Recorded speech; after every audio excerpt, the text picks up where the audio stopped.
Sean todos bienvenidos a la Casa del Libro Total, a la Casa de la Palabra, a la Casa de la Tertulia, a la Casa de los amigos que se encuentran aquí esta noche acompañando a Claudio Anaya y sobre todo bienvenidos pues a un espacio que con la invitación y la anuencia de Claudio queremos que se convierta en una velada que nos gratifique, que nos configure pues a partir de la palabra.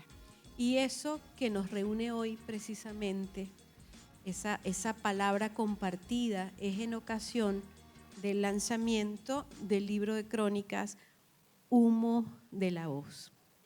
Voy a presentar primero a Claudio Anaya y muy brevemente para empezar un poco desde el origen, ¿no? Si estamos hablando de la palabra, qué bueno será empezar desde el origen y para que vayamos preparando el tema de dónde surge este título tan diciente.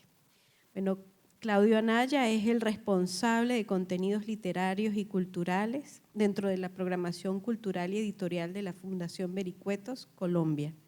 Dirige la revista literaria y cultural cuatrimestral de Vericuetos, Colombia, con ISNN 2981. Ha estado en la publicación también mensual, eso es, digamos, voy en forma de adelante hacia atrás. Ha estado también en la serie de libros Colección Palabra Indeleble, cuyos dos primeros libros presentados en octubre del 2024 fueron La novela en Santander, 1860-2022, Alumbramientos y tragedias de Gonzalo España y El alma de la raza de José Vargas Vila. Luego, como voy en este retroceso, en un poco retrospectivo, y ese va a ser el aliento también de la cronología de este libro, él ha tenido, por supuesto, ha sido conductor, productor y sobre todo ideólogo de un proyecto que ya lleva varios años y se ha construido en varias etapas, como es el proyecto literario, cultural y de revista y de cartel, como nació originalmente La Esquina.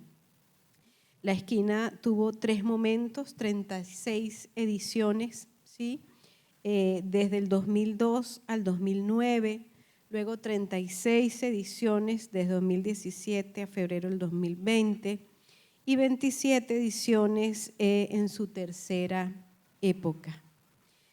Pues Claudio Anaya Lizarazo ha sido editor, gestor cultural, coordinador de talleres literarios, ponente en encuentros de escritores, columnista en diferentes medios, prologuista y difusor de la literatura de sus colegas. Ha publicado sus trabajos, relatos y crónicas en blogs, periódicos y revistas. Me encantaría también pues decir, por supuesto, su producción literaria personal. Ya lo veo por acá. Y un poco pues ha sido en épocas anteriores, en el 2011 publicó Gajes de Oficio, que fueron ensayos y crónicas de viajes imaginarios, que fue una obra poética. Y en 2023, Aula Máxima Bar, también ese mismo año, Bumangueses, relatos, y también Humo de la Hoz y otras crónicas en PDF, libro del cual hoy estamos haciendo gala en una edición impresa, aquí en la editorial El Libro Total, porque vale decir que Claudio Anaya es uno de los autores más representativos de nuestra biblioteca tanto física como nuestra biblioteca El Libro Total, y él pues ha tenido siempre esa bondad, esa generosidad de compartir la palabra, de compartir su crítica, de compartir su pensamiento lúcido sobre la cultura santanderiana. Entonces, bueno, muy buenas noches, Claudio, querido, aquí a esta tu casa. Bueno, saluda a tus compañeros de trabajo editorial, de gestión editorial. Y bueno, la pregunta primera, inicial, que creo que nos va a traer en ese momento especial para hablar de la palabra, el significado de ese título, Humo de la Voz. Sí, buenas noches. Gracias por la presencia a mis amigos, mis amigas y al público pues, que no conozco, pero que igualmente grato tenerlos acá. A mis amigos de Vericuetos, Fanny, Efer, Elena Carrillo, Laura, Cecilia creo que llegó, Elena Carrillo, María del Carmen Pineda, Víctor Manuel Niño Rangel, Anastasia, bueno, la lista es larga. Gracias por estar acá y por acompañarme en esta formalidad que es presentar un libro, ¿no? Ah, Renzo, se me olvidaba.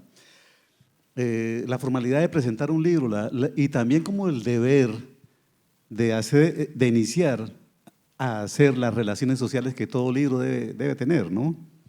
No solamente hay que escribirlo y publicarlo, hay que mostrarlo y tratar de que llegue a la mano del lector. Y si no, pues se comenta el libro también, se comenta, ¿no? Aquí también está en la biblioteca del Libro Total. Bueno, el título. Yo me acogí a una de esas revelaciones, se puede decir, en medio de, hace muchos años, de mi juventud, de Jorge Luis Borges, y me disculpa Efer que cite a Borges, pero bueno, de joven me sorprendió algo, ¿no? En un ensayo de Borges que se llama Las Kenningar, hace un comentario sobre un tipo característico de las metáforas islandesas, de las sagas islandesas. Y recuerdo 2 o 3 ejemplos, por ejemplo, que decía a la cabeza, en esos cantares de gesta, a la cabeza o al casco y a la cota de malla le decían la torre de la batalla, a la espada le decían el lobo de la batalla. Y yo me quedé con entre tantas, me quedé con una frase que es la que ahora le da título al libro. A las palabras le dicen, en esas Kenningar, en esa tradición islandesa, las palabras son el humo de la voz. Me pareció revelador, genial, poético y me quedó sonando todo el tiempo, ¿no? Todo el tiempo, hasta que hoy con este libro cierro un ciclo de relatos cortos con ese título, Humo de la Voz y otras crónicas, pero reúne crónicas, reseñas y comentarios. ¿Sobre qué? Sobre libros, sobre personajes, sobre temas e inclusive sobre noticias, escritos a lo largo de quizá 30 años, 30 y tantos años, pero yo hice una selección de 72 crónicas y eso es lo que está acá en el libro de esta noche. Muchas gracias, ya se va adelantando, Claudio. Hablábamos pues Humo de la Voz, que ya nos habla de esa trascendencia también del imaginario desde la literatura, la filosofía y la poética, que es tan importante. Yo esta mañana conversando con Claudio también sumaría que ese humo de la voz habla del aliento vital de la palabra, del aliento vital de encontrarse, y ese es uno de los ámbitos que vamos a estar compartiendo con Claudio esta noche. La idea, la invitación de encontrarse a través de la palabra, a través del diálogo, la incitación a la conversación, la incitación al encuentro más allá de los espacios efímeros que la cotidianidad nos brinda. Yo creo que eso es un hilo conductor, pero antes de entrar en ese detalle, Claudio, me gustaría pues tomarme una pequeña momento, unos pequeños minutos para hacer una suerte de mirada, de aproximación que me propuse desde la lectura de algunas de estas crónicas y comentarios. Crónicas cuya intención es afrontar una óptica e invitar al diálogo, como comentaba hace unos minutos, sobre una época, un contexto vivido, una visión desde el detenimiento, la observación del devenir. Estas crónicas hablan de una forma de vida, finalmente. Desde luego, el análisis y la óptica con la que Claudio Anaya vislumbra el oficio literario y de la crítica parten ante todo de una visión muy personal que se maravilla del cruce elemental y lógico, de lo mágico y lo real que fundamentan la realidad física y ontológica de la cotidianidad, que anida en la literatura de ficción y de crónica. Aún más, apunta a la lectura de las crónicas y libros que llegan a sus manos con legítimo interés y fervor, desde un análisis del texto y contexto de las obras, anudándolas en la compleja mirada del sujeto particular que las escribe y describe. En estas crónicas, Anaya también deja relucir de buen grado su acérrima crítica a la deshumanización en las prácticas mundiales del poder, divorciadas plenamente de las políticas públicas en las que la cultura y el desarrollo espiritual de las sociedades y comunidades priman. Es decir, y conversábamos, Claudio, un poco antes de ir un poco en la crónica de tus crónicas, conversábamos que pues, esos hilos conductores que atraviesan este libro siempre lo ha hecho pues, en todos sus, digamos, en todas sus propuestas y en todo su bondadoso cuidado de la literatura, siempre ha puesto estas posturas, pero que aparecen con una rotundidad pues, muy clara, y es dos o tres ideas que quiero dejar aquí como para empezar. Una es, ya la decíamos, es esa invitación a la conversación y al detenimiento en la palabra. La otra es esa forma también, esa maravilla o esa mirada maravillada de Claudio alrededor de la literatura y cómo en ella caben precisamente lo real, pero también podríamos decirlo lo irreal, lo mágico, lo mítico. Y ese encuentro es lo que una y otra vez él también indaga en la palabra y en la escritura de los otros. Y una tercera cuestión que justamente viene a colación de lo que decía. Claudio en esta conversación a través de su escritura también se convierte, y eso era lo que le decía yo hoy conversando, en una suerte de revolucionario sin gritos, sin apuro, sin violencia, sino más bien desde una mirada sosegada, desde unas armas mucho más presentes, digamos, y mucho más afectivas y efectivas, como es el de la palabra y la memoria. Entonces, bueno, querido Claudio, de estos temas, si quieres escoger uno por donde podamos ir, sería muy bueno. Bueno, no sé, usted me dirá, pero bueno. El libro nace como, sí, bueno, todo libro es una conversación diferida, porque hay un gran salto en el tiempo y en el espacio entre lo que puede ser el autor y el lector, ¿no? Pero hay una conversación igualmente, o a pesar de esos factores. Este libro también no se excluye de esa intención, ¿no? Nace con la intención de entablar una conversación, pero tal vez mis aspiraciones eran un poco más inmediatas, ¿no?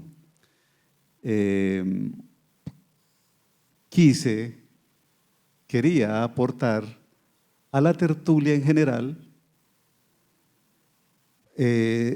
una conversación que, aunque uno o el autor no sea un erudito, no sea una persona que tenga una cultura vasta y extensa, tremenda, no, sino que se puede aportar a la conversación a través del interés de aportar uno o dos detalles, uno o dos datos curiosos, un sesgo en la manera de ver el tema, para generar esa inquietud en los contertulios, ¿no? O en los lectores o en los oyentes.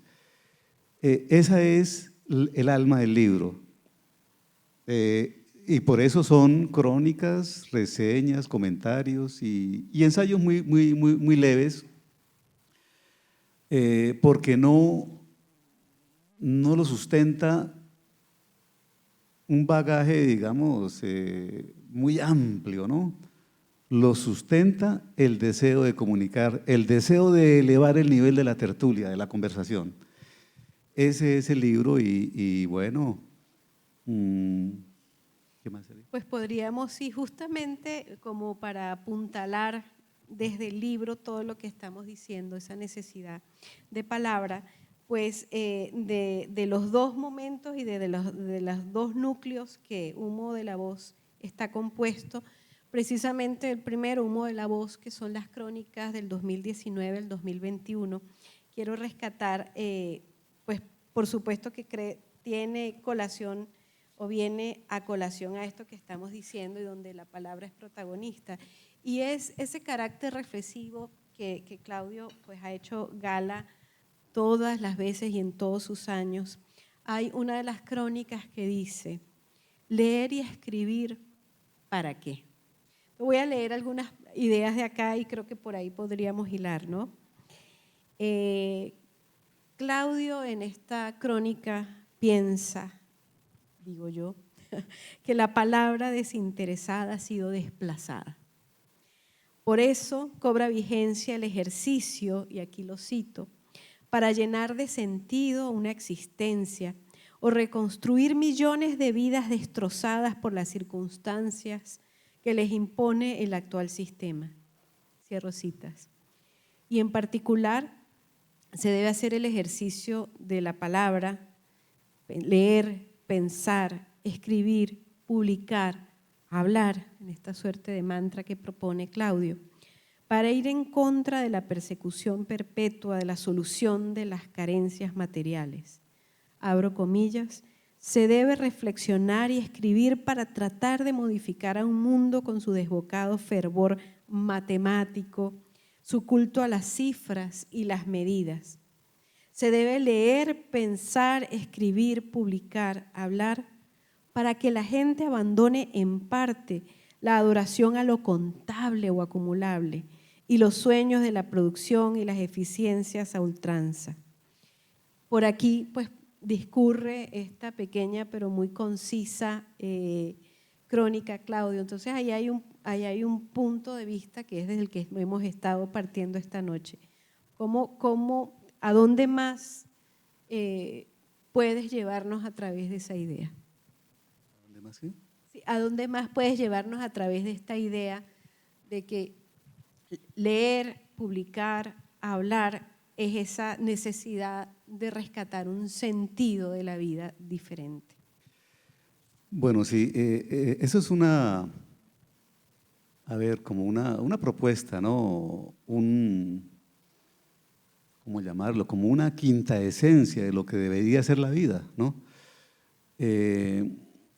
Estamos tan imbuidos en este mundo, y aquí no hay que hablar de capitalismos ni de socialismos, porque los dos obedecen a esa obediencia de la cultura material, a ese sueño de dominar la materia en aras de la eficiencia, supuestamente para mejorar las condiciones de vida de la humanidad, y en cierta medida se logra, pero intermedia un negocio y un poder a través de esa acumulación de conocimiento científico y de bienes materiales, ¿no? Yo pienso que a través de esto quiero expresar que de alguna manera hemos perdido las razones fundamentales que deben regir la vida. No se debe renunciar, y no es que esté diciendo que se deba renunciar a la tecnología o a la ciencia, no. Sencillamente no deben ser lo fundamental o la ultranza de las búsquedas humanas, ¿no?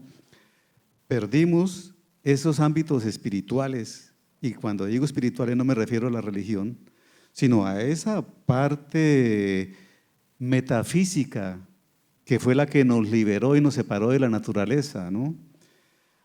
Esa parte que nos hace entender o llevar a la búsqueda del entendimiento del mundo y a la sintonía con el cosmos. Eso es espiritualidad. Las religiones, yo creo que nacieron con esa parte espiritual, pero se volvieron doctrinarias, al igual que las políticas que se derivan de cierta filosofía, ¿no? A veces de ciertas doctrinas económicas anteriores, y nos metimos por el lado de la cultura material. Alguien decía, no recuerdo cuál poeta decía, que se van a reír, ¿no? Se van a reír, pero es la visión del poeta. Decían, Aristóteles, Newton, Descartes, no saben el daño que le hicieron a la vida, ¿ves? Avanzaron en la ciencia y son excepcionales, ¿sí? Siguen siéndolo porque son fundamentales en todo esto, pero también ilustraban, no sé qué tenga de realidad esto, qué coincidencia en las fechas haya, pero también ilustraban que en los tiempos de Newton estaba también William Blake, que representaban dos polos opuestos en cuanto a la visión del mundo, de la vida, ¿no? Y la frase, a ver si la recuerdo, decía Newton, Dios nos guarde del sueño único y del culto a la cifra de Newton. Algo así, es la idea, tal vez no son las palabras, pero es la idea. Entonces, sí, perdimos esos ámbitos espirituales y deberíamos reconocer, y ese es el papel del artista, del poeta, de los artistas en todas las ramas del arte, siempre mostrarle al público esos ámbitos perdidos, ¿no? O mayoritariamente perdidos, porque se conservan en los creadores, en los artistas, que son los desinteresados, ¿no? Los que tal vez vean la vida de otra manera, desinteresada, obviamente. ¿Qué habrá más desinteresado en la vida que sentarse a hablar sobre los libros que nos han impresionado, sobre las películas, sobre las composiciones musicales, sobre las cosas que nos llaman la atención y que nos reconcilian con la existencia? Y por eso se hace tan latente también esas nostalgias de quizás de épocas no vividas, pero con las que usted se identifica plenamente, ¿no? Aquí hay reseñas literarias sobre algunos autores que fueron, que propusieron pues una mirada del mundo, una perspectiva del mundo desde el romanticismo, ¿sí? Más allá de la ilustración. Entonces, aquí está esta muy diciente, Las noches florentinas, que hablábamos también esta mañana, del romántico alemán Heine. Mi pregunta entonces, Claudio, es esa lectura de los románticos que usted hace concretamente en este libro y que ha marcado pues, estos últimos años de su vida, 30 años decía, más o menos, ¿sí? Es una apuesta, digamos que es ética y estética en una transformación de la cultura. O sea, mi pregunta es, ¿puede usted identificarse hoy en día con esa postura quizás menos cientificista o menos rígida a nivel también cultural y racional, como fue el romanticismo? ¿Por qué ha dejado tantas huellas usted y como dejando un poco las migas para uno seguirlo, ¿no? Agarrar, aquí está este escritor romántico, aquí otro. ¿Cómo se identifica? Bueno, yo creo que pues todos tenemos algo de romántico en cuanto a que, y más los artistas, los escritores, en cuanto a que las cosas se hacen por pasión, ¿no? hay pasión. El romanticismo fue una escuela de pasión, una propuesta de pasión y de amor a la vida. Generalmente se relaciona el romanticismo, la escuela del romanticismo, con el romance, con el amorío, ¿no? Y tendría que ver, pero es mínimo. Creo que hace más relación… Una concepción de vida, sí, una filosofía de vida más bien. Sí, creo que hace más relación en cuanto a la literatura que se produce en lenguas romances, ¿no? En Europa. Y encarna la rebeldía de los románticos que fueron visionarios, previeron el mundo a donde iba al llegar o por donde se iba a ir, y fueron los primeros rebeldes en cuanto a la, ¿cómo se dice?, globalización que pretendía hacer el neoclasicismo. Se pensaba que, aquí hay una maestra en historia, Anastasia, me corregirá al final, pero bueno, se pensaba que se podía uniformar la cultura europea a través de lo que ya, la retoma de los el arte clásico griego, convirtiéndolo en el neoclasicismo como el arte de la uniformidad, ¿no? El arte estándar para Europa. Pero eso traía una serie de inconvenientes para la autenticidad de ciertos pueblos, de ciertas culturas, ciertas lenguas, y la literatura producida en ciertas… sí. Ellos fueron los primeros rebeldes políticos y pudieron concebir una propuesta estética y al mismo tiempo social. No sé, yo últimamente he estado pensando que esa dicotomía, esa división que sí en cierto tiempo se planteó entre el arte y la política no es tal. El arte es un hecho social, nace de ciertas condiciones particulares y singulares y es la manifestación de ese momento. Luego es una visión, una óptica política que se puede estar planteando ahí. Y los románticos fueron rebeldes, ellos rechazaron esa propuesta, regresaron a sus terruños, investigaron en las leyendas regionales que tenían mucha conexión con lo gótico, con el misterio. El poeta italiano Giuseppe Ungaretti en algún momento dice en uno de sus poemas: ¿habrá algo más misterioso, habrá algo más humano que el misterio? Me parece genial y de inspiración romántica. Bien, entonces los románticos se rebelan contra eso, producen unas obras, por ejemplo, recuerdo en este momento, bueno, los relatos de viajes de Heinz, romántico alemán, las cartas desde mi molino de Daudet, el gran poeta español Becker con su Desde mi celda, que son cartas desde mi celda. Eso es maravillosa, la rebeldía que ellos expresan y el mundo pintoresco que ellos quieren recuperar y no dejar morir. Claro, posteriormente llega la revolución industrial y una gran riqueza cultural del mundo se pierde, se va, se disipa. Entonces, para mí, ya para terminar, sí, esa propuesta de los románticos me parece eterna, porque también está demostrado que el romanticismo tiene la capacidad de consumirse, parece olvidado, parece muerto, pero reaparece, aparece más adelante en ciertos autores, en ciertas propuestas. Esa propuesta de romanticismo es de lo más vital, yo creo que es de lo más perfilado que se ha concebido en cuanto a la autenticidad del ser humano y de los pueblos.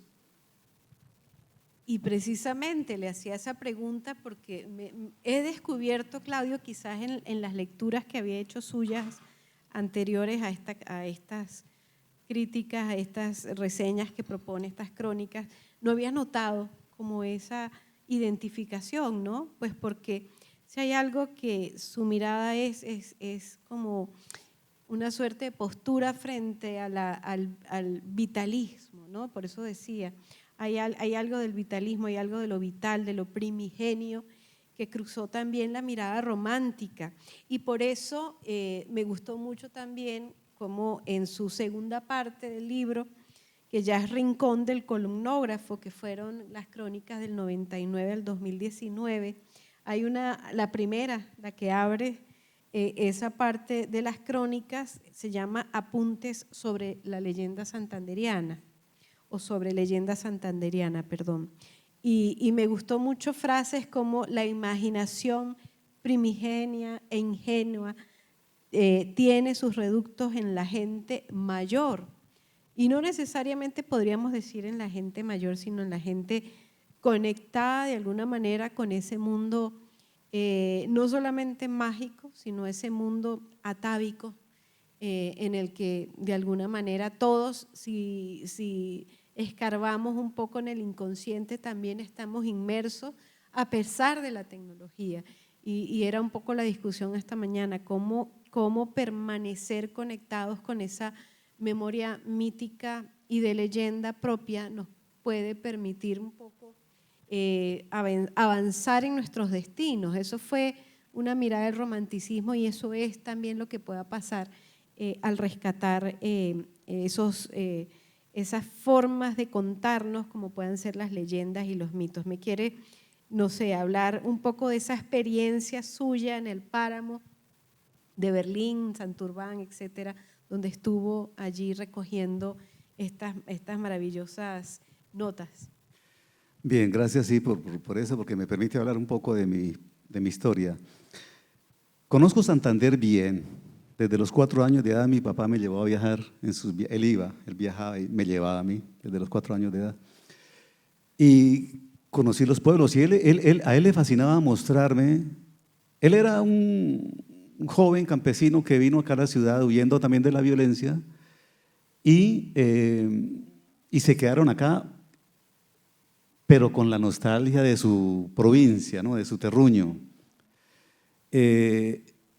Y él era feliz cuando en los viajes me mostraba las cascadas, paraba el carro para mostrarme, para tocar el agua, me hablaba de los animales, de las estrellas. Qué experiencia más grata tener un padre que apaga las luces en la casa, nos lleva al patio a los hijos y lo que poco que él podía saber, que lo asombraba en los libros de astronomía, nos mostraba las estrellas y nos hablaba de las estrellas. Trataba de identificarlo, por ejemplo, alguno que otro planeta, de acuerdo a como el manual decía, ¿no? Que la estrella un poco más roja era Mercurio y estas cosas. Él se guiaba por el libro y nos hablaba de las distancias, nos hablaba de esas cosas. O sea, una persona que le hable a uno, nos hablaba de los frutos, de las aves. A mí, yo fui afortunado dentro de mi familia, por ser hay 2 hermanas mayores, después yo soy el tercero, y bueno, él en su concepción del mundo, pues orgulloso de su hijo mayor, y conmigo fue especial, ¿no? Y pude ser fue mi primer maestro, su alumno, al mostrarme todas esas cosas, las montañas, los animales, absolutamente todo, que a él lo asombraba en su nostalgia de joven campesino que no puede regresar a su terruño. Entonces, eso me conectó. Y la otra vertiente es por parte de mi mamá, que mi mamá es del Páramo, mi mamá es de Silos, norte de Santander, pero su familia vivió acá por el lado de Berlín, ¿no? Conozco también desde niño nos llevaron a ver y a pasar temporadas, vacaciones. Conozco el Páramo bien, Páramo de Santurbán y Santander, muy bien.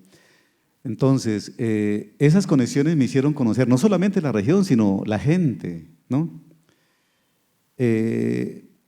Todavía hacia los años 80 y principios de los 90, encontraba uno personas longevas de 90 años, de 90 y tantos años. O sea, habían nacido a principios del siglo o a finales del siglo XIX y todavía de ellos oí valiosa tradición oral. Y las expresiones hablaban con una sintaxis del castellano del siglo XVII y XVIII. Algunos apuntes tengo, algunos recuerdos tengo también y he trabajado sobre eso.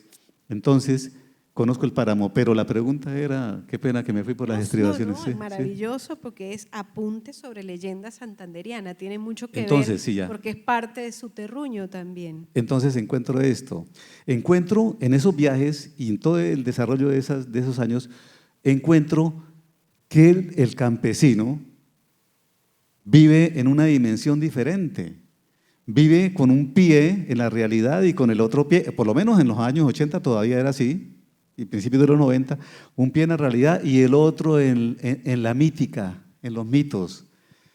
Ellos se confunde, o tienen esa capacidad, o estamos locos, o tienen esa capacidad para mezclar la realidad con la fantasía.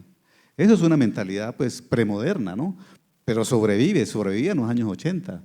De ahí una serie de leyendas y de hechos que he ido recogiendo, y este relato de Apuntes sobre la leyenda Santander hace un comentario, unas reflexiones sobre esa capacidad del santanderiano, campesino y mayor, para vivir en ese lindero, ¿no? En ese lindero zigzagueante de una cosa y otra. De ese señor, Luis Ernesto Valencia, hombre ya de 99 años, todavía atendía un cultivo, una huerta pequeña, y de él recogí una buena cantidad de historias. Voy a leer un fragmento de esa crónica que es muy afectiva en mi modo de verla. Después de reunir algunos libros de los escasos compiladores de leyenda en Santander y de registrar sin urgencia en mi cuaderno una colección de estos relatos oídos en distanciadas fechas y lugares, fui testigo de la invocación involuntaria de extraños personajes cuando se trabajaba este material, que no pocas veces me hizo dudar de mi lucidez. Estas historias reúnen una granizada de personajes singulares, espantos y apariciones, fantasmas y espíritus híbridos, antropomorfos, zoomorfos, de un perfil y una autonomía tan caprichosos que parecen gravitar como pequeñas estrellas independientes y solitarias, cada una de ellas todavía ejerciendo el terror de la imaginación en los recodos de su camino y ahora en algunas calles de esta ciudad. Me pareció una forma muy certera de cerrar esa pequeña crónica, ¿no? Sí, no logramos, por lo menos mi generación, no, o por lo menos yo, ¿no? No he logrado olvidar ni abandonar esa tradición oral, ese mundo mágico y fantástico que también aquí oímos de parte de nuestras abuelas, porque los abuelos habían muerto en la violencia. Y esa tradición oral la recibimos de parte de las abuelas. Y bueno, en la familia, pero por parte ya de la comunidad allá en el páramo, de otras personas, ¿no? Eso era importantísimo y es eso, ¿no? En el fondo uno tiene marcado con fuego esa tradición. Y bueno, y en estas crónicas literarias de Claudio, pues vamos a ir viendo pues estas preocupaciones como vitales que él ha tenido a nivel profesional, espiritual. Y una de ellas es precisamente, ya lo atamos ahorita pues a partir de esa semblanza de la postura del romanticismo, luego desde la leyenda en Santander y el pensamiento mítico, pero hay también, Claudio, no sé si después me va a decir si sí o si no, y es una necesidad que tiene de ver en la literatura, que en algún momento habla que es como un objeto que es que comparece frente al mundo real o con el mundo real, es simultáneo a él, pero ese objeto literario que Claudio siempre está viendo, que está visionando, es precisamente construido a partir de esa inevitable fusión de lo real y lo irreal, lo decíamos hace rato, ¿sí? Y es a partir de esa visión, cuando hablamos de ficción, hablamos también de lo real, y cuando hablamos de lo real estamos ficcionando de alguna manera. Es desde esa perspectiva, digo, que él también va construyendo, y por eso además me parece muy coherente entre la propuesta intelectual de Claudio y cada una de las proposiciones que hace un análisis con esta premisa en muchos de los escritores. O sea, en estas crónicas vamos a encontrar posturas de habitar el mundo, pero también posturas frente a escritores.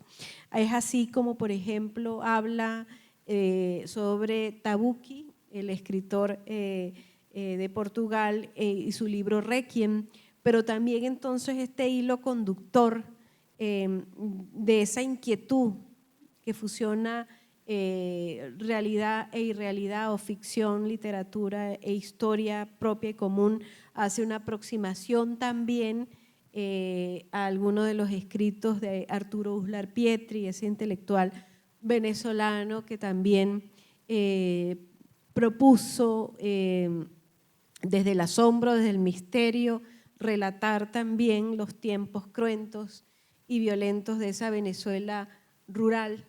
Y así pues en muchos puntos, ¿no? No sé cuál de este hilo conductor le gustaría hacer aparecer en este momento, o esa postura, o leer alguna de estos fragmentos de crónica. Bueno, las 72 crónicas que están incluidas en el libro las extracté de, yo creo que de casi 150 crónicas que ha escrito en esos 40 años, revisadas, ajustadas, ¿sí?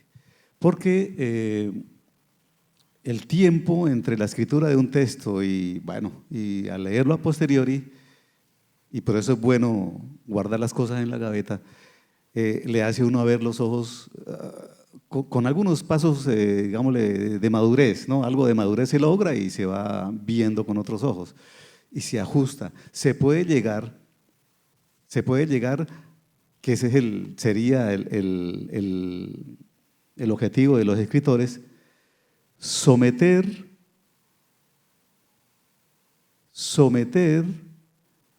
la voluntad de decir y escribir, someterlo a la imaginación. Perdón, al contrario, someter la imaginación a la voluntad de decir o de escribir. Entonces, han tenido un tiempo de… Sí, pero con respecto a los hilos conductores, yo creo que hay uno solo. Es la fusión entre lo inmaterial que pudiera ser la literatura y la vida real, ¿no? Y eso tiene que ver también con lo que estamos hablando. Cuando usted nombra a Requiem de Tabucchi, es una novela que trata sobre, que tiene como uno de los principales protagonistas a Fernando Pessoa. Fernando Pessoa, muerto ya hace mucho tiempo, pero llega pues, alguien a Lisboa y es citado por el fantasma, ¿no? Por un fantasma. Después se sabe que es Pessoa. Entonces, miren eso, y ese ejemplo se da en muchas obras, ¿no? El mundo inmaterial, el mundo de nuestros fantasmas, el mundo de la fantasmagoría, la mítica, todas esas cosas que también acá se dan y se dieron de otra manera, con otras apariencias y otros sesgos, con otros personajes, pero de alguna manera tenemos esa conexión y se sigue produciendo literatura valiéndonos de ese mundo misterioso y diríamos prehistórico, ¿no? Que es el mundo el inframundo. Pero yo pienso que el día en que la humanidad ya pierda totalmente esa tradición y ese submundo o ese inframundo, ese día la humanidad va a estar irremediablemente sola. ¿Por qué? Porque se corta, desaparece una de las pocas conexiones que tienen con la fantasía. Esa es. Mire que antes las culturas y las personas se explicaban el mundo a través de esa mítica, porque la ciencia no se había desarrollado, ¿ve? Habían muchos vacíos y muchas zonas que la ciencia no había logrado explicar, pero de alguna manera cumplía una función social, explicar el mundo, poder seguir adelante a través de eso. Entonces, eso ha sido importantísimo, esas tradiciones de esos personajes mágicos conforman los sustratos más profundos de nuestro inconsciente. Pienso eso. Bien. Y bueno, hablando precisamente de la coherencia justamente de estos hilos conductores o de esa postura suya, hay una reseña que hace que me gustó muchísimo también, y es pues un coetáneo suyo, ya desaparecido lamentablemente, y esa crónica se llama Pabellón de Reposo, el viento en el rostro de Jesús Zárate Moreno, en sus columnas. Y un poco pues leyendo la visión que usted propone de todas esas columnas y el aliento que a él lo insufló pues para hacer muchas de las aproximaciones y registros que hace, me recordó mucho al propio ejercicio suyo, ¿sí? Sentí que había también como una hermandad, digamos, de posturas en la crónica y alrededor de ese habitar las cosas de una forma diferente. Su crónica cultural de límites elásticos e imprecisos, una doble vocación o vertiente en la pluma de Zárate Moreno. Los textos literarios de Pabellón de Reposo con comentarios de análisis cercano al ensayo corto, mientras en El viento en el rostro, cuyo relato es ágil, breve y refrescante. En Los maestros del cuento explora el ensayo magistral de reseñas y análisis. La literatura de Zárate, aquí está lo que quería traer a colación, la literatura de Zárate, emancipada de la ficción, encuentra sus funciones en la vida diaria. La literatura es un objeto que, agregado paralelamente al mundo, esta es la idea de la que he estado conversándole, desde su ficción vislumbra la belleza y la tragedia. La literatura como un objeto híbrido, mitad ficción, mitad realidad. Pero sobre todo esa postura de Zárate frente a la crítica, ¿no? Y su muy lamentable y corto paso, ¿no? por las letras. Cuénteme de esa relación suya con Zárate. Claro, como lector, aproveché bueno, yo ya había leído La cárcel y había leído algunas cosas de Zárate, pero aproveché la pandemia, compré los libros de Zárate que publicó la UIS, publicó 4 obras, una edición dirigida creo por Juan Diego Serrano, Orlando Serrano y Luis Álvaro Mejía.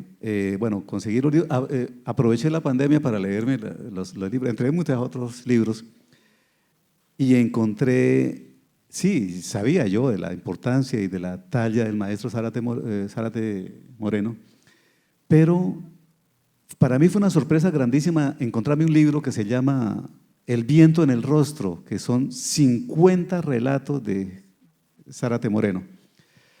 Pero totalmente desconocido acá, ¿no? Inclusive en su tierra desconocido. Y son relatos, él hace un aporte a la cuentística, digámoslo. Se hace maestro del relato del pequeño detalle, no el suceso de knockout, no el suceso importante, no ¿cómo se dice? El golpe mediático, sino de lo más cotidiano, la capacidad de ver el detalle más mínimo en ciertas situaciones y volverlo relato. Entonces me llevó esa sorpresa. También el otro libro que se llama Pabellón de Reposo, como el título del libro de este escritor español, y que a ese ya son las columnas que él publicaba en El Espectador y en El Tiempo. Esos 2 libros, solamente con esos 2 libros y sin tener en cuenta los demás, obras de él, con eso ya es suficiente para darle la importancia de un gran autor, ¿no?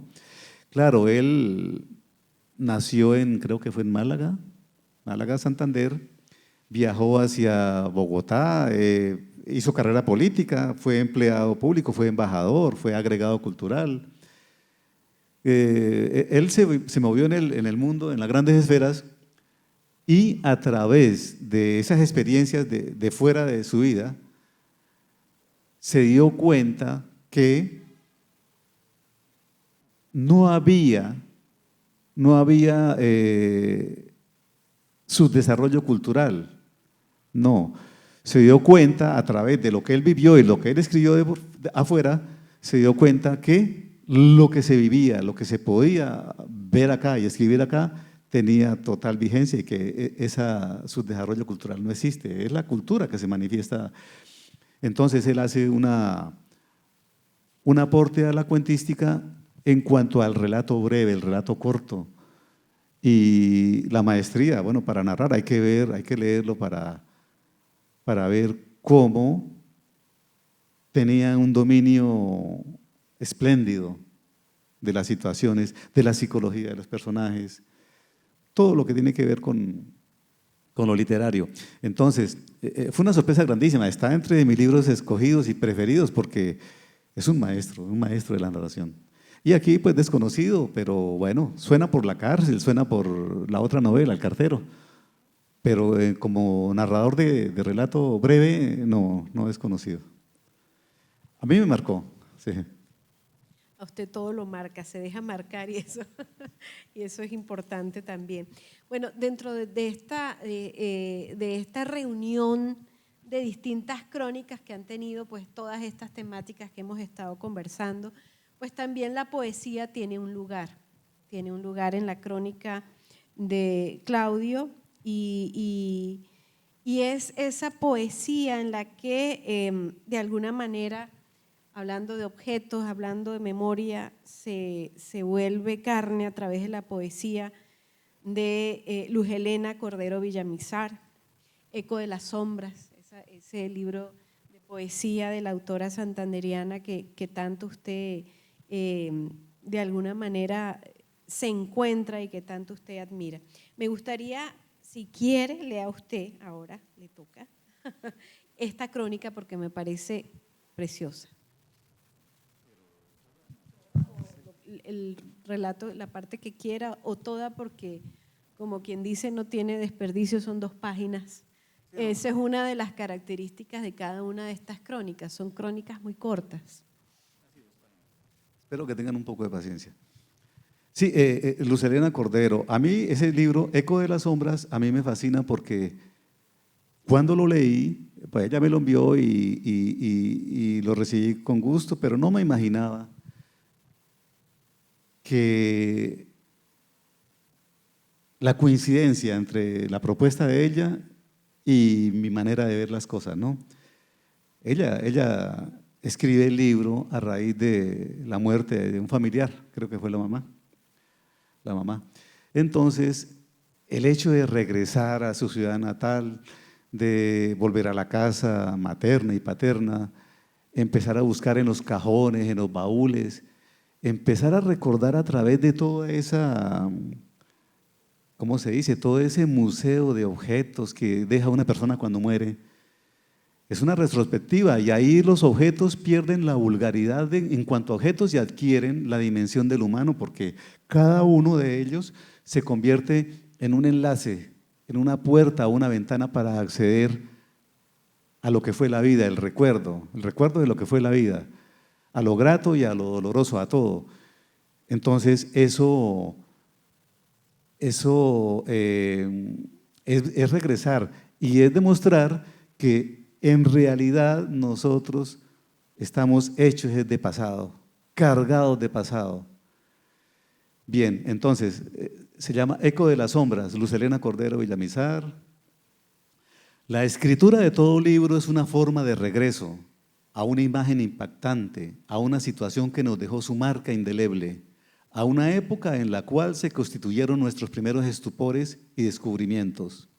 Por eso, todo libro sea hablado o escrito, es un regreso en el cual debe regir la exigencia de lo original y lo inusitado como búsqueda de la voz propia, como requisito de acceso al hecho estético. Eco de las sombras, poemario de la poeta santandereana Luz Helena Cordero Villamizar, es un libro del regreso, un memorioso inventario de recuerdos y situaciones sucesivas en el transcurso del tiempo y ahora casuales en la memoria que al abrir las gavetas, los baúles y los álbumes, no se conforma con mirar o enumerar los objetos encontrados, tocarlos u olerlos, sino que sigue el juego de la vocación propuesta por ellos y redescubre, repasa y reafirma los motivos fundamentales de la vida, de una vida muy particular en la intimidad de sus rasgos. Válido narcisismo que al contemplar la imagen de sí genera las maravillas de la conciencia, la individualidad, la historia personal y colectiva y el amor propio. Fundamental actitud de rebeldía en estos tiempos de inmediatismo y amnesia general, donde todo naufraga en un alma colectiva casi desprovista de sustrato simbólico. Con la muerte de los progenitores, regresamos a los asuntos elementales de la vida, barro genésico amasado por sus manos y por el medio del cual hicimos nuestro ingreso en el mundo. Esta orfandad nos disipa las vanidades, nos entrega a la soledad meditativa como guía de ese último tercio de nuestro paso por el mundo. Entonces repasamos nuestra memoria como revisamos las gavetas, los baúles de nuestros muertos, encontrando la historia familiar escrita o registrada de muchas maneras, con variados lenguajes y soportes, entre ellos uno que cobra inusitada importancia, ese lenguaje de los objetos, en la mudez de su reposo, nos hablan de una serie de sucesos por medio de una cascada de imágenes para quedar gravitando al margen del tiempo.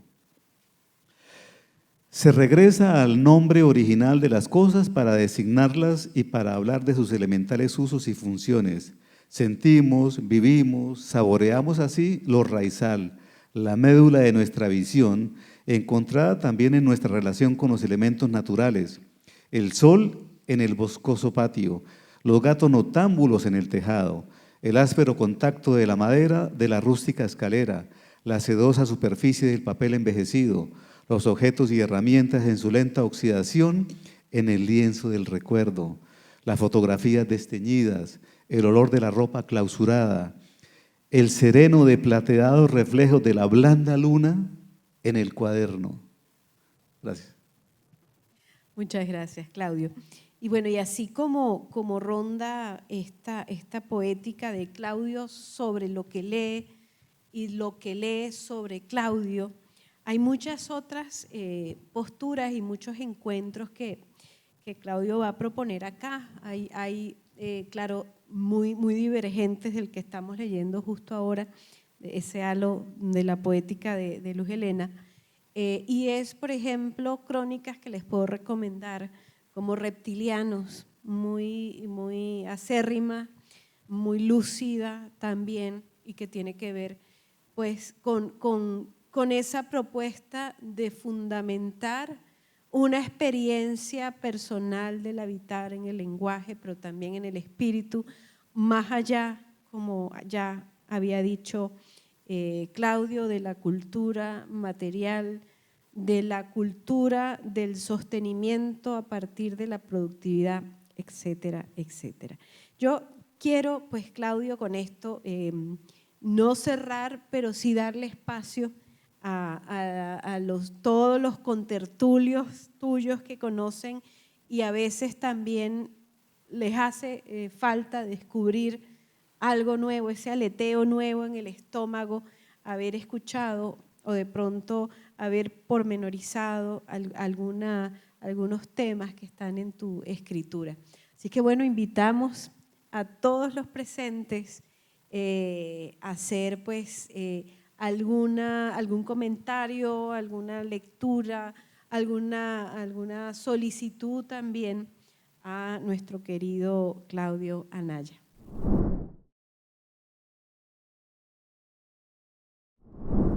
Como ya mencionó Claudio, ante todo muchas gracias por este magnífico conversatorio y me gustó lo que habló de la perspectiva de un historiador.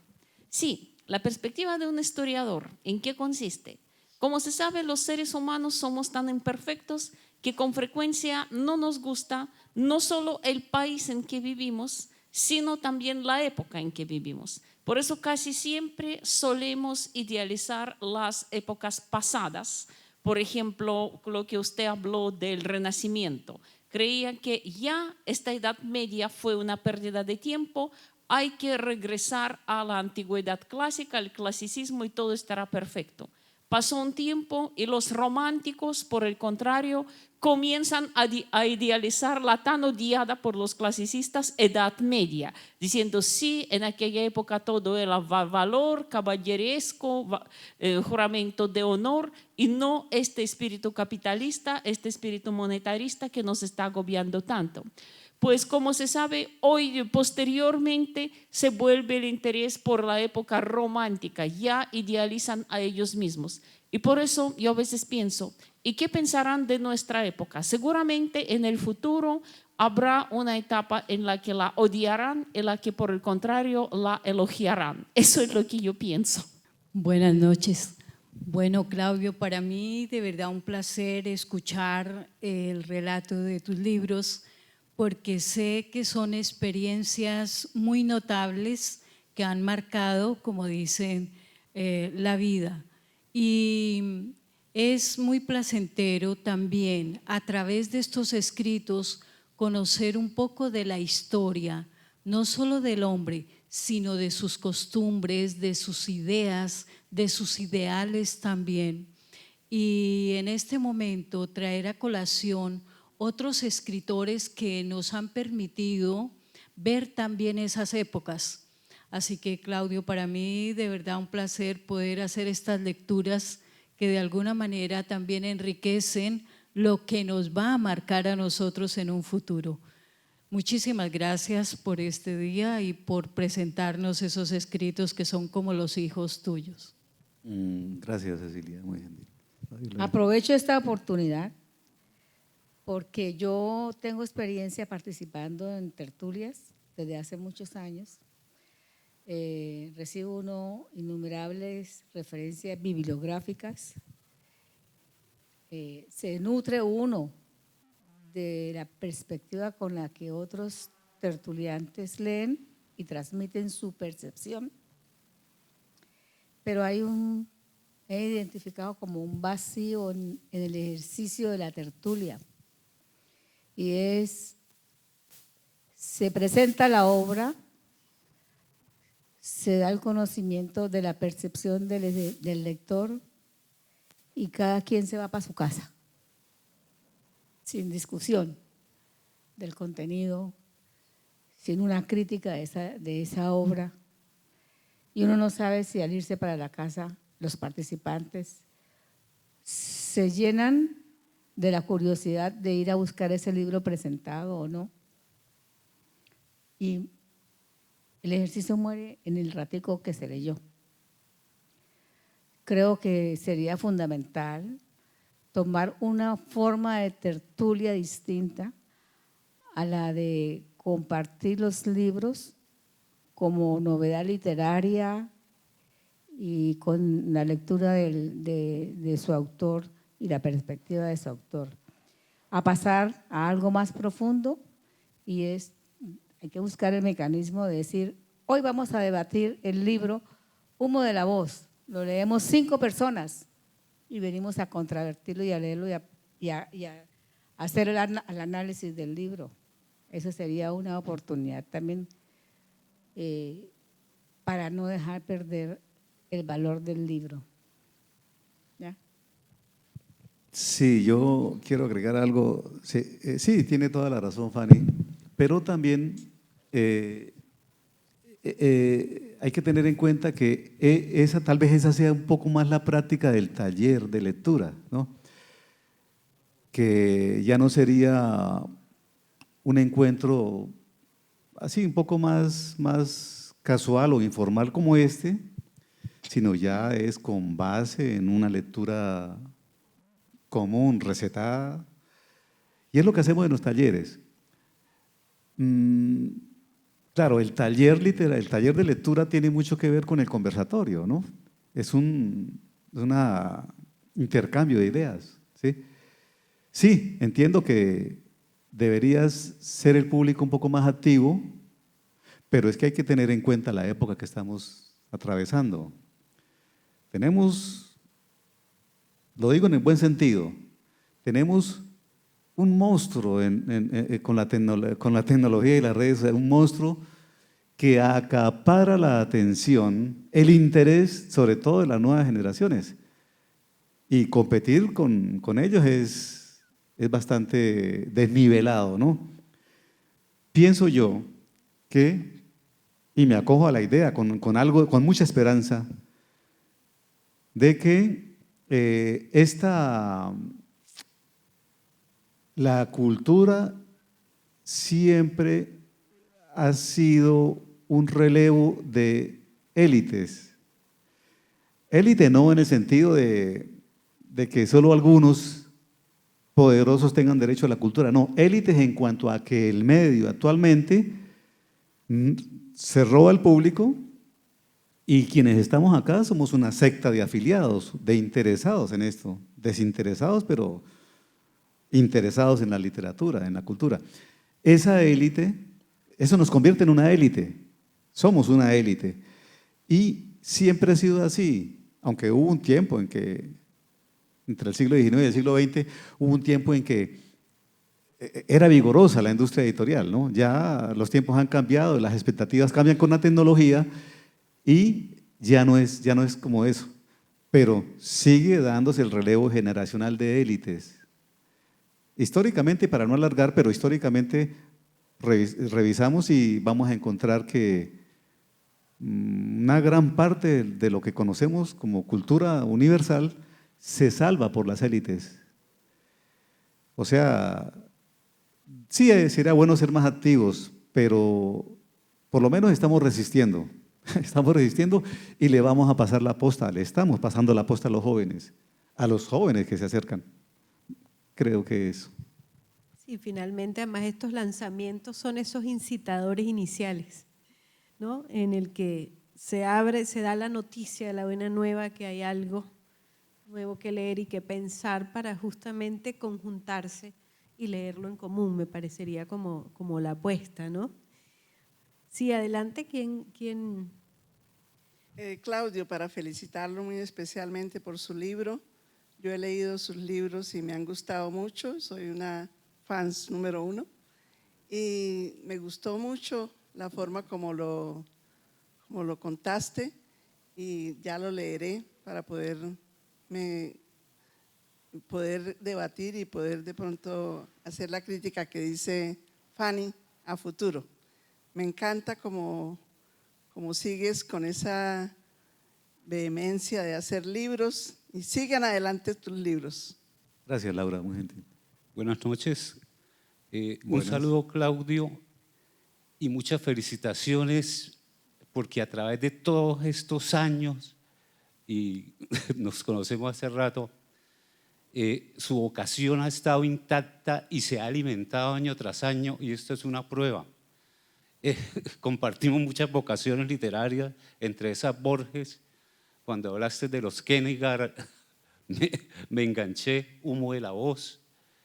Y cuando te escuché la palabra romanticismo, que hemos compartido muchas anécdotas, muchas vivencias, obviamente entendí que al mencionar esa palabra romanticismo no iba con una aureola tan histórica en el buen sentido de la palabra, sino más bien invocado como una metáfora, que es la metáfora del tiempo, ¿no?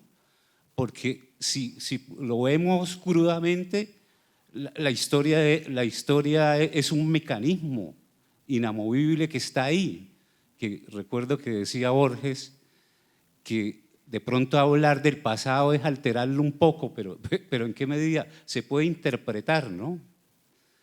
Entonces, esa metáfora sí nos identifica y nos identifica como lectores, como personas que estamos inmersas en una cultura literaria y que esa cultura literaria representa más que otras culturas porque es la palabra.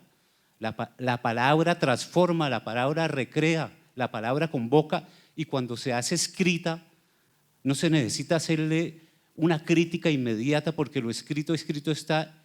Y lo que sí se debe hacer y convocar a los jóvenes a leer. ¿En qué medida estamos recuperando esa palabra al leer?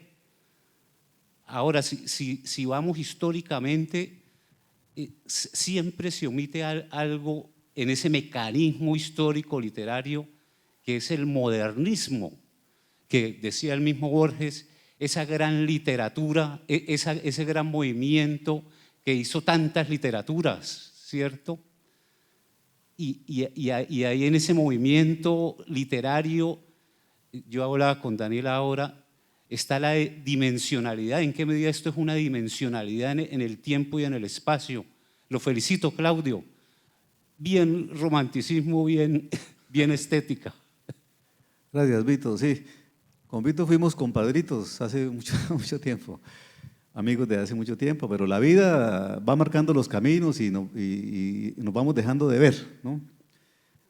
Sí, gracias, Vito, por su comentario. Bueno, muy buenas noches a todos los participantes, muy buenas noches, Claudio. Me llamo Daniel Santiago Castro, soy periodista y quisiera rescatar una parte que me pareció muy importante del conversatorio, en la cual se cuestionaba el porqué de la escritura, el porqué de la lectura. Es algo muy importante porque antes de yo leer un libro y antes de que una persona me recomiende cómo empezar en la lectura, yo siempre le digo una frase, y es el por qué leemos define el cómo leemos. Si nosotros encontramos la razón para leer un libro, nosotros nos vamos a interesar por dicha lectura. No es como lo proponía la educación tradicional, que decía que no, hay que leerse 100 años de soledad porque 100 años es importante, porque es Colombia, porque sí, porque hay que leerlo. En cambio, yo propongo, y yo creo que todos deberíamos proponer, que la literatura se debe abordar sobre todo para los jóvenes a través de explicar el porqué. Es decir, no, esto es importante porque es hermoso. Como ustedes lo decían, el humano va a atravesar una gran etapa de soledad el día que todo sea conciencias puras, donde no exista humanidad. Es por eso que los que estamos acá presentes, los escritores, Claudio, Víctor, todos, yo los invito a que hagamos esa transformación, a que a los lectores del futuro, a los escritores del futuro, a los jóvenes, se les atrape a través de eso, del por qué y el para qué hay que leer. Eso es a lo que los invito y a lo que invitó Claudio. Muchas gracias. Gracias. Buenas noches, Claudio. Buenas noches, Sandra. Y a todos. Realmente, Humo de la Voz es un bellísimo libro que recoge muchos años de trabajo, de dedicación, de esfuerzo, de enamoramiento, de los libros que lee, cómo provoca al lector con ese trabajo que hace. A mí realmente me gustó.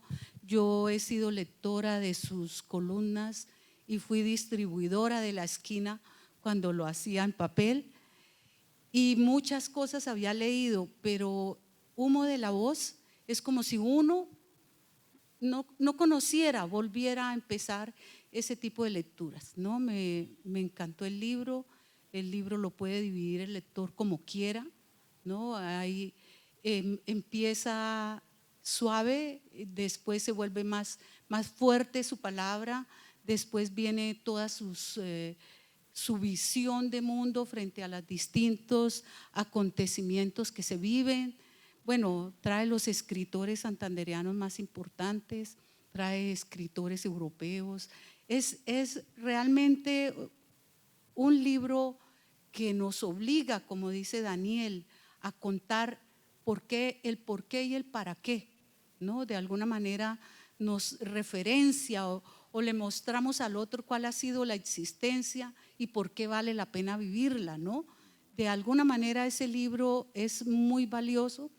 Y yo que le vivo buscando la utilidad a la literatura y la parte social, Yo considero que es un libro obligado para los lectores, los nuevos, los veteranos y los que ya estamos de salida, si uno quisiera decir, ¿no? Es un libro que nos marca un camino. A mí me pareció genial, muchísimas gracias. Los escritores merecen todo el respeto que uno les pueda prodigar por el trabajo juicioso, disciplinado, sacrificado que hacen. Muchas gracias, Claudio. Gracias, Elena. Yo quiero agregar algo ahí. Sí, muy agradecido por esa sensibilidad, ¿no? Tanto la de Sandra como la de Elena, como la de las personas que ya conocen algo del libro o las que han puesto atención a estas palabras. Pero sí, yo quiero agregar que sí, Humo de la Voz, sí es un libro que me hace sentir orgulloso en la medida en que es una celebración de la vida, en medio de unas circunstancias precarias, no solamente las materiales, sino también las culturales y desde luego las espirituales, en un medio tan árido como el que estamos atravesando todos. Esto es el desafío de decir, yo quiero, eso fue en mi juventud y toda mi vida, quiero conocer la gran cultura, la gran literatura. No necesito títulos universitarios para, como lector, decir, leí esto y comento esto sobre lo que leí. De alguna manera tiene un corte epifánico al encontrar, al reconciliarse con los motivos de la vida a través de esos pequeños descubrimientos que nos puede dar a uno un libro, un tema, una noticia, una conversación, ¿sí? Eso es. Entonces, sí, chévere, y le agradezco mucho también por su sensibilidad haber encontrado en eso. Es grato para un autor encontrar que los lectores se sintonizan. Como que decíamos en mi época, en los años 70 y 80, esa era la nota. Bueno, y yo quiero seguir agregando justamente como corolario de eso que están conversando.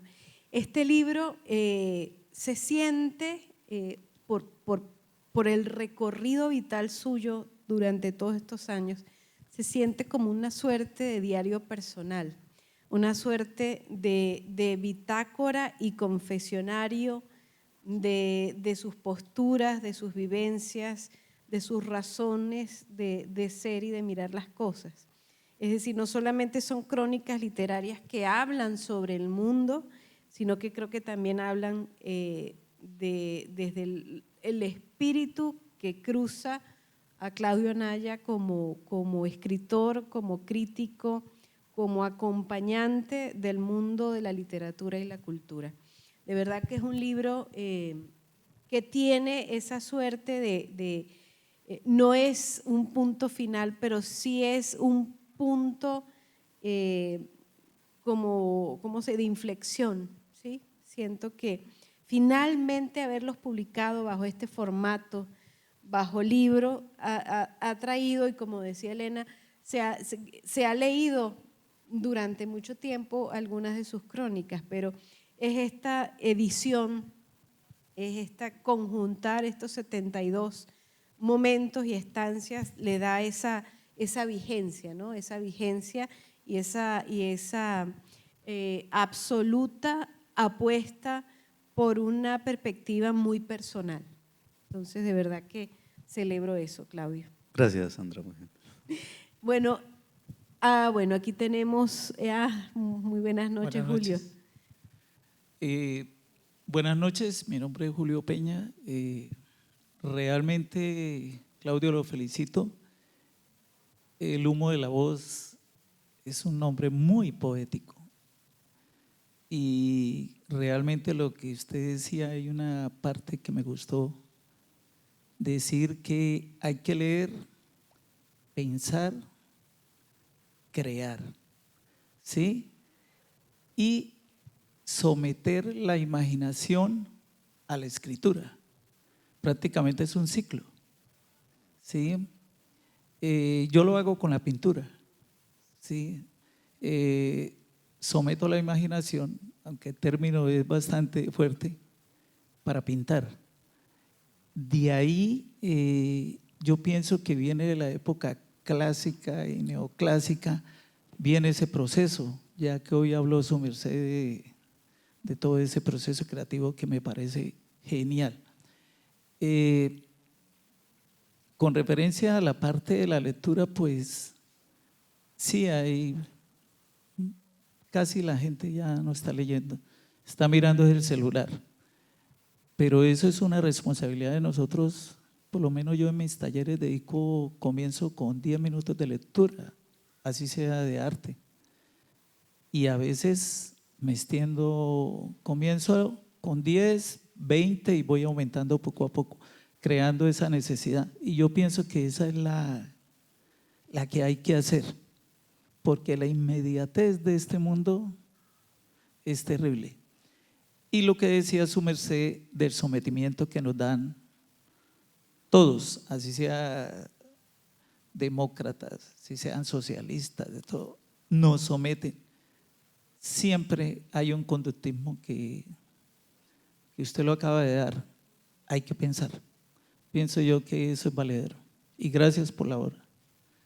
Bien, sí, Muchísimas gracias. sí, recuperar los ámbitos espirituales de la vida. Eso ya lo había dicho yo. Sí, y usted lo cita nuevamente. Eso es importantísimo, ¿no? No, digamos, no ser tan obedientes con esta cultura material. Yo creo que ahí está el problema político fundamental. O la cultura material es lo más importante, o la vida tiene ámbitos más importantes que eso, aunque eso sea importante, ¿no? En otras palabras, sí. Gracias. Muy buenas noches a todos los presentes, al señor. Muchas gracias por venir a presentarnos su libro. Yo hace unos años me puse a leer en un PDF y hasta ahorita me di cuenta que era uno de tus libros. Me pareció muy interesante. También quería decirte que me pareció también muy interesante lo que dijiste de la tecnología, por parte es muy cierto.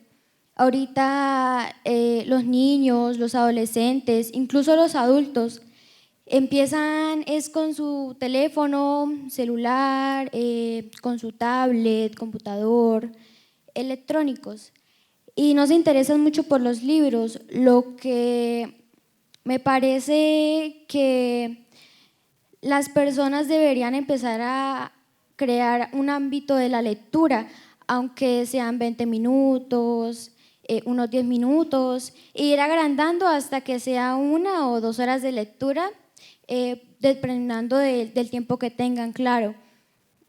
También hay una reseña escrita por Farik Dieck, que es alguien que sube videos de relatos, también de personas muy interesantes, que hace poco subió uno que decía que tal vez se interesan las personas mucho en los aparatos electrónicos porque contienen muchos colores, información que a la persona no le llena de sabiduría, por decirlo de alguna manera, pero sí lo distrae.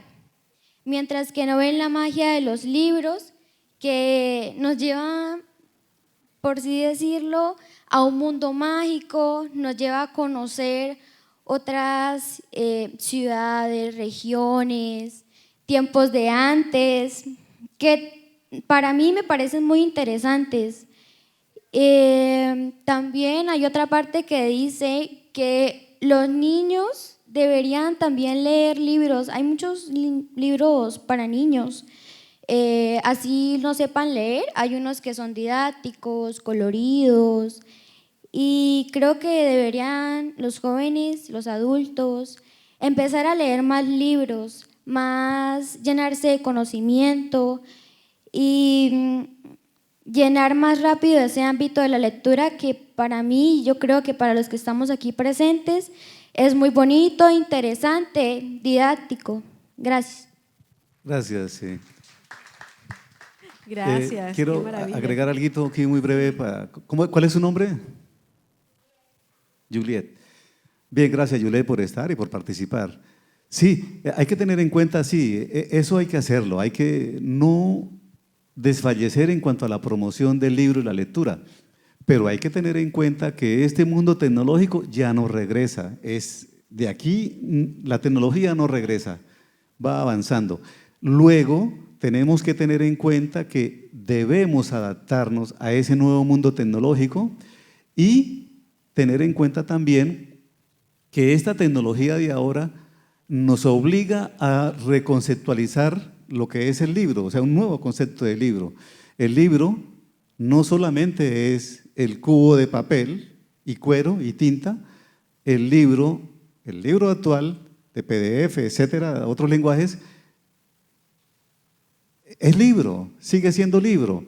Luego, lo importante ya no es tanto los medios físicos, lo importante es la obra, que haya un discurso valioso, que haya una experiencia memorable en esos textos, o sea, el texto, el discurso. Y eso es lo que tenemos que, sin interesarnos en realidad si va por el lado de la tecnología, si es en lenguajes virtuales o si es en físico. Claro que el libro en físico es una cosa deliciosa, por el contacto con la mano, por el contacto físico, inclusive por el olor del papel y de las tintas, todo eso, la tersura del papel. Pero tenemos en cuenta que no podemos aislarnos de la tecnología, tenemos que dar un paso adelante y aprovecharnos de eso. Bien. Yo quisiera ahí, pues sí, comentar también un poquitito más, y es precisamente lo que Claudio dice, lo que a ti te preocupa también, y es que podemos pensar que el libro en su historia pues fue esto, fue un rectángulo, fue hojas, fue tapas, y de alguna manera fue muchas cosas en la vera del tiempo, cómo fue transcurriendo, y se convirtió en lo que podríamos llamar hoy un dispositivo que no está atado a una corporeidad diferente, sino a lo que dice Claudio, es a ese mundo de la interpretación y de la palabra, que donde lo puedas encontrar está. Es decir, el libro es algo, podríamos decir, ya es como un dispositivo cultural que nos arropa afortunadamente, ¿no? Sí, yo creo que la máxima prueba de que somos románticos es que seguimos publicando libros en papel. Sí. Porque son muy lindos. Bueno, buenas noches. Buenas noches, Claudio y la señorita. Perdóname que se me... Genial. Sandra. Y sí. a todos los presentes. Mire, este es un acto muy bello, ¿no? Muy interesante, porque es, digamos, la expresión de lo que somos. Somos una expresión de una cultura en tránsito, ¿no? El mundo va cambiando. Entonces, claro, cuando habla Claudio, pues yo lo oigo con mucho interés, y me parece que es como un pianista, toca muchas teclas, y ahí pues yo tengo muchas cosas que mi pensamiento es distinto, o no mi pensamiento, no, el pensamiento de una persona no es importante si no se rige hacia la certeza, ¿no? Pero sí solo quiero pedir una cosa, que no vuelva a decir espiritual, ¿no? Todo ese término espiritual remite, quierase o no, directamente a lo mítico, a lo religioso, ¿no? Resulta que en el campo de lo intelectual, ese es el término, ¿no? El término reemplace ese término espiritual por el término intelectual. Bueno, ese es un aspecto. Otra cosa que quiero decir, mire, nosotros somos aquí muy afortunados, aquí en Bucaramanga, de tener a una persona como Claudio. Claudio es una persona que tiene conocimientos muy amplios sobre aspectos de literatura. Lo que a uno le da tristeza, ¿no?, es que esos conocimientos de Claudio no sean encausados de manera oficial o por la empresa privada o por la alcaldía o la gobernación, ¿no? Eso le da a uno angustia.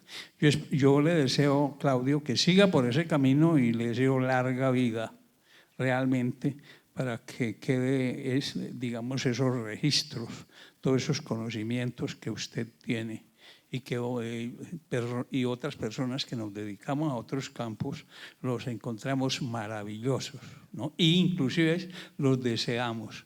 Bueno, dicho esto, quiero anotar una cosa y es la siguiente. Quiérase o no, la economía de mercado somete a todo se compra y todo se vende. Entonces, la cultura no es una excepción, Por eso, cuando tú publicaste este libro, considero que es un acto heroico, ¿no? Publicar un libro aquí en Bucaramanga es un acto heroico, porque uno está marginado de mil maneras, económicamente, culturalmente, los medios, etcétera, que se necesitan para la publicación de un libro. Mire, yo quiero anotar que en otros espacios y en otras culturas, por ejemplo, se impulsa no solamente al escritor, se le dan becas, ¿no? Se impulsa, por ejemplo, las librerías. Nosotros hasta hace poco abrieron unas 2 librerías nuevas. ¿Cómo es posible que una ciudad como la nuestra carezca de librerías, no? Entonces, esa es una serie de interrogantes que le surgen a uno y que hay que tener muy en cuenta. ¿Qué podría decir? Para cerrar, vea, quiero anotar algo que Claudio hace, ¿no? Y que me parece supremamente interesante y que ustedes, los jóvenes, los viejos, todo el mundo que le guste la literatura, él dirige un taller de literatura que se pierde no hay buena asistencia, pero lo bueno sería que existiera más presencia de otras personas e inclusive que ese modelo pudiera Claudio abrir un segundo o un tercer taller, ¿no? Porque es que Claudio tiene conocimientos que son muy valiosos. También hay posibilidades de abrir un taller distinto, ¿no? Un taller de lectura. Yo, por ejemplo, no sé leer, ¿no? Leer es algo muy difícil. Bueno, yo podría hablar muchas cosas y dejo aquí para no continuar. Y bueno, muchas gracias. Sí, buenas noches, Claudio. Buenas noches, ¿qué tal? Aprovecho el tener un autor ahí de frente con el libro, es algo que no siempre sucede. Uno se encuentra el libro, pero no al autor. Entonces, a veces surgen inquietudes respecto a las obras y tener el autor hay una gran ventaja. Te voy a hacer una pregunta sobre tu libro de algo que no se habló, pero que me llama la atención y que me gustaría saber. Como se trata de una obra que abarca un periodo de tiempo de tu vida, ¿cierto? Sí. La pregunta es, ¿qué tipo de ordenamiento le diste a la presentación de ella? O sea, ¿lo hiciste por evolución? ¿Lo hiciste por tiempo? ¿Lo hiciste por importancia, por temas? Me gustaría escuchar algo sobre eso. ¿Qué importancia le diste y cómo lo organizaste el libro? O sencillamente como cayeron, como sea. Bien, sí, muy buena pregunta. Digamos, la importancia que le di. Hay dos, una sería la importancia y otra sería el orden. La importancia es la misma del primer texto al último. La curiosidad por los motivos del mundo, por las situaciones de la vida y por lo que nos ofrece la vida, los libros, las películas, la música, la noticia, el hecho o el personaje, la persona. De eso hablo ahí.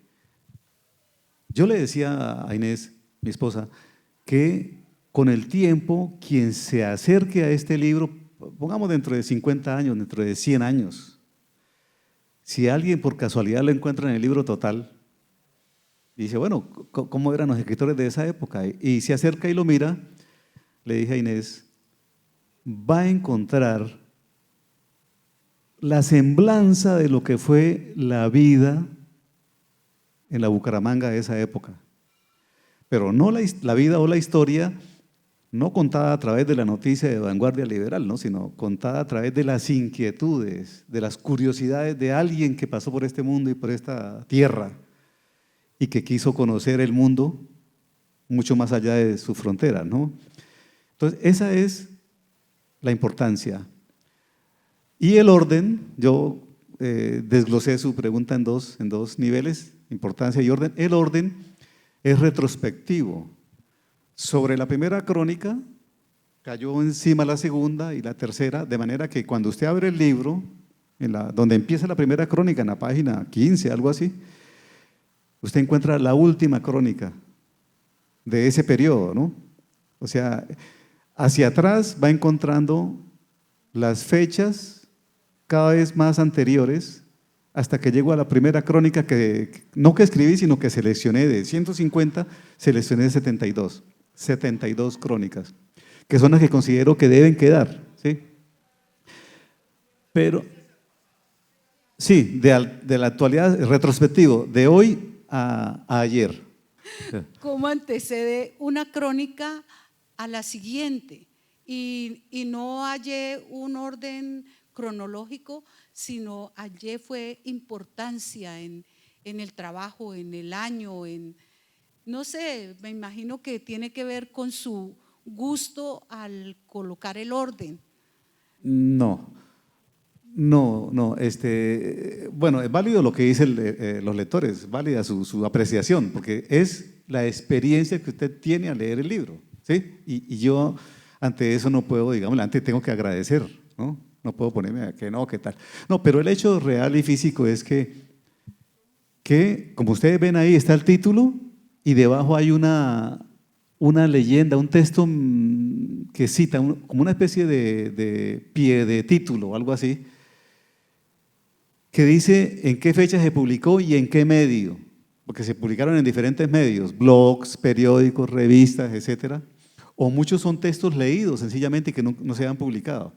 Entonces, pero las fechas, cada crónica que usted vaya avanzando, la fecha es anterior, hasta que llegamos a las primeras que dicen los años 90. Sí, sería desde la última Sí. hasta la primera en esa selección.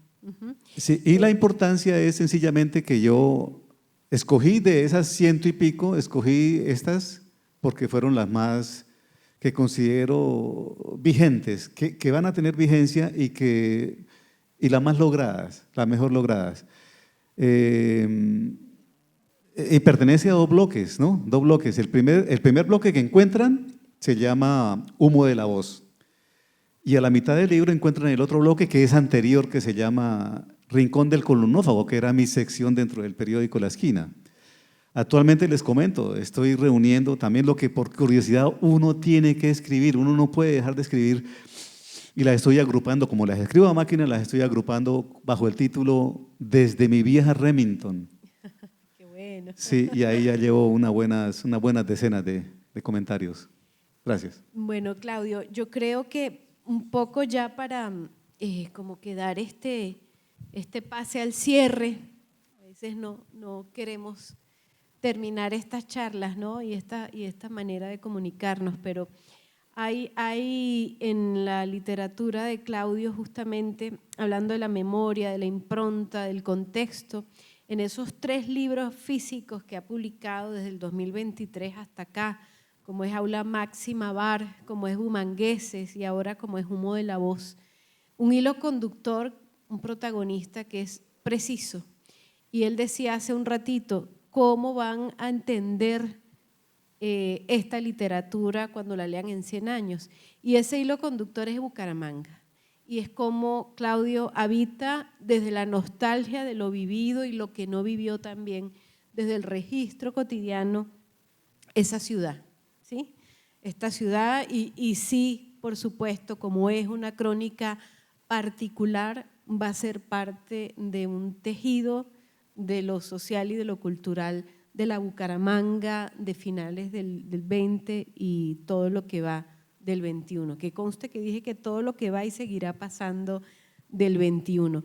Claudio, muchísimas gracias y de nuevo felicidades. Gracias por confiar también en el proyecto El Libro Total, en nuestras dos dimensiones, en la dimensión de la biblioteca virtual El Libro Total, donde ha ido publicando cada uno de sus libros, pero también en nuestra editorial en físico.